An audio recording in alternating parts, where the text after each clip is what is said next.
देखिए, भरोसा क्या, हम तो संगठन और पार्टी में जुड़े हैं, कार्यकर्ता बना रहे हैं, लोगों को जोड़ रहे हैं, मेंबर्स बना रहे हैं। ज़्यादा से ज़्यादा हमारा लोग कैसे जुड़े, हमारा संगठन मजबूत कैसे हो, इसी में हम लोग दिन रात प्रयास कर रहे हैं। और आप जब फील्ड में जाएँगे, क्षेत्र में जाएँगे, आप बात करेंगे, तो जो हमारे कैडर हैं वो तो ठीक है, जो हमारे कार्यकर्ता, उससे अलग जो आम आवाम, गरीब, किसान, जो न 40% लगभग 35% नॉन पॉलिटिकल लोग होते हैं, वो लोग भी हम लोगों को मदद करते हैं। ठीक है, विजेंद्र बाबू हमारे सुपौल के हैं, हमारे ज़िला के हैं, मंत्री हैं, सुपौल में उन्होंने अच्छा काम किया है, अच्छी बात है। लेकिन क्या है ना, वो उम्र हो गया है ना, वो भी नहीं कर पाते हैं, तो वो अपना सुपौल पे फोकस कर रहे हैं। छातापुर से उनका कोई इंटरेस्ट नहीं है। तो लगातार अभी हम लोग लगे हुए हैं क्षेत्र में और पार्टी और संगठन को मजबूत कर रहे हैं। हमारा ये लड़ाई 2025 में है और 2025 में हमें सफलता ज़रूर मिलेगी, ऐसा हम लोग को उम्मीद है, भरोसा है, विश्वास है। और लोगों का भी समर्थन मिल रहा है कि हम लोग 2025 में बदलाव करेंगे। नमस्कार, मैं हूं देवांशु। आप देख रहे हैं न्यूज़ फाउंडेशन। इस साल बिहार में विधानसभा के चुनाव होने हैं और महागठबंधन की नेताओं की माने तो आगामी 15 तारीख तक जो है वो ऐलान किया जा सकता है महागठबंधन में कौन कितनी सीटों पर जो है वो चुनाव लड़ेगा। इस बीच एनडीए की तरफ से भी बयान आया है कि अगर महागठबंधन 15 तारीख को ये ऐलान कर देना कौन कितनी सीटों पर महागठबंधन के अंदर जो दल हैं वो चुनाव लड़ेंगे, तो एनडीए भी जो है वो 14 तारीख को ही ऐलान जो है वो कर देगी। इस वक्त हमारे साथ बात करने के लिए मुकेश सहनी की पार्टी यानी कि वीआईपी पार्टी के उपाध्यक्ष संजीव मिश्रा हैं, जो खुद चुनाव लड़ने की तैयारी कर रहे हैं छातापुर विधानसभा सीट पर। मुकेश सहनी की पार्टी जो है वो डिमांड कर रही है 60 सीट। कितनी सीटों पर चुनाव लड़ेगी ये जो है अभी अंदर ही है, यानी कि अंदरूनी तौर पर एक महागठबंधन के अंदर जो है वो बैठकें हो रही है, उसमें डिस्कशन हो रहा है। लेकिन कुछ ऐसी सीटें कंफर्म है जहां पर मुकेश सहनी की पार्टी जो है वो चुनाव लड़ेगी ही लड़ेगी। उन्हीं सीटों में से एक है छातापुर। जैसे कि आप साहिबगंज विधानसभा सीट पर रख लीजिए, वो मुकेश सहनी की पार्टी उस विधानसभा सीट पर उतरेगी। जैसे गौरा बोरम रख लिए, उसी तरह छातापुर भी जो है, और छातापुर से जो है संजीव मिश्रा को चुनाव लड़ना है। सबसे पहले पहला सवाल, तैयारी कैसी है? क्योंकि जिस तरीके से जो आपके ग्रुप में जो आ रहा है, हम जो वीडियो लगातार देख रहे हैं, उसके हिसाब से यही लग रहा है कि खूब पसीना बहा है आपका। पसीना तो बहाना पड़ेगा, संघर्ष कर रहे हैं। और एक गरीब का बेटा, एक किसान का बेटा यदि संघर्ष नहीं करेगा तो उसको सफलता नहीं मिलेगी। कोई विरासत में कुछ तो मिला नहीं है। हम लोग को जो भी सृजन किया है हमने खुद से किया है। और हमारी कोशिश ये है कि जो बिजनेस के बाद हमारा जो सोशल एक हमारी सोशल रिस्पॉन्सिबिलिटी है और छातापुर का डेवलपमेंट की बात कर रहे हैं, तो उसमें भी हमें संघर्ष करना पड़ेगा और कर रहे हैं और आगे भी करेंगे।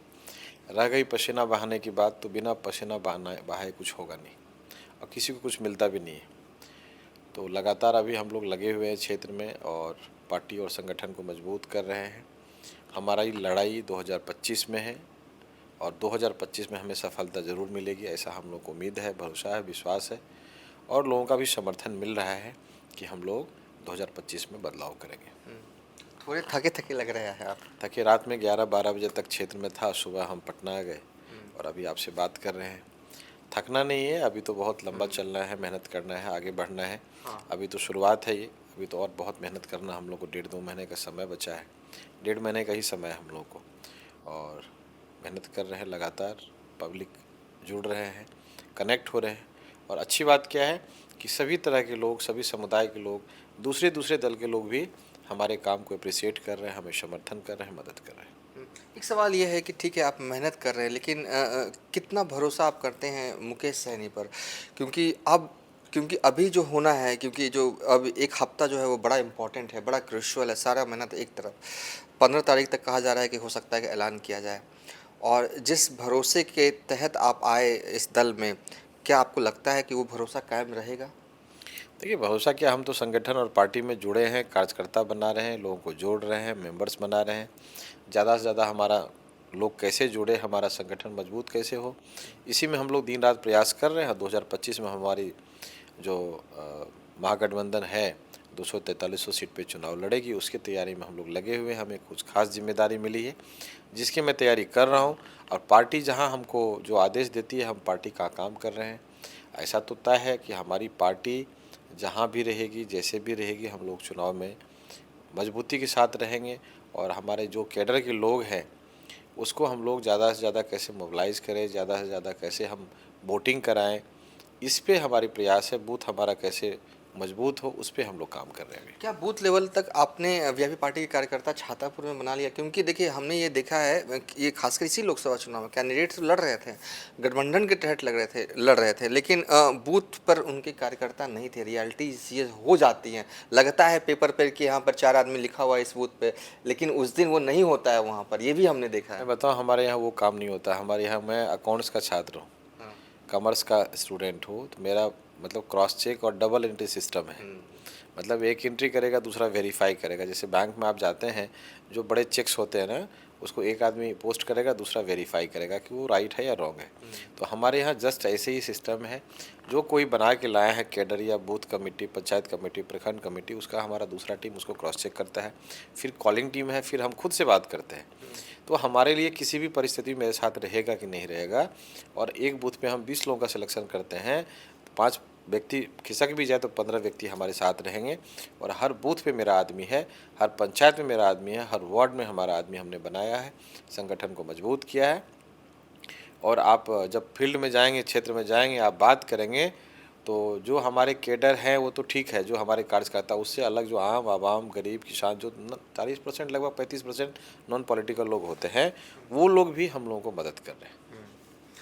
एक सवाल है कि देखिए आपके विधानसभा सीट का जो जातीय समीकरण हमें समझ में आता है कि आप अगर कैलकुलेशन देखें तो बड़ा जीत का रास्ता बड़ा आसानी तरीके से निकल जाता सकता है, लेकिन सबसे बड़ा सवाल यहाँ देखिए महागठबंधन के पास एमवाई है, मुकेश सहनी के पास निषादों का वोट है, ये जिताने के लिए आपके लिए काफ़ी है। और प्लस आपको जो करना है ऑन फील्ड, अगर जातीय समीकरण के हिसाब से अगर हम डायग्राम सेट करें जीत का रास्ता का, करना यह है कि ब्राह्मण जो कहा जाता है करीब 30 से 35 हज़ार आपके इलाके में है। हाँ, 38 हज़ार है एग्जैक्ट फिगर अगर बात करें, वो कैसे तोड़ेंगे? अगर वो टूट गए तो आप जीत गए, लेकिन यही सबसे बड़ी चुनौती है। मैं आपको बताऊं, यादव, मुसलमान, निषाद समाज, ब्राह्मण समाज के भी बहुत, इसके अलावा भी बहुत ऐसे समाज के लोग हैं जो हमको मदद कर रहे हैं। आप ग्राउंड पे जाके बात करेंगे, चाहे दलित महादलित की बात हो, मंडल की बात हो, मेहता समाज की बात हो, तो वो लोग भी हमको, सादा समाज की बात हो, वो लोग भी हमको मदद कर रहे हैं। क्योंकि एक बहुत बड़ा वहाँ मुद्दा है, स्थानीय मुद्दा है। और स्थानीय मुद्दा लोगों के मन में एकदम, एक एक पब्लिक के मन में, इवन उस पार्टी के लोग के कार्यकर्ता के मन में जो मान सम्मान नहीं मिलता है, वो लोग भी चाहते हैं कि हमारा स्थानीय विधायक चाहिए। तो बार बार जीत कैसे रहे, ये भी तो सवाल है ना। आप कहते हैं कि फाइट भी तो होना चाहिए ना। अच्छा, शेर के सामने शेर लड़ाया ही नहीं गया, ये कह रहे हैं फाइट भी तो होना चाहिए ना।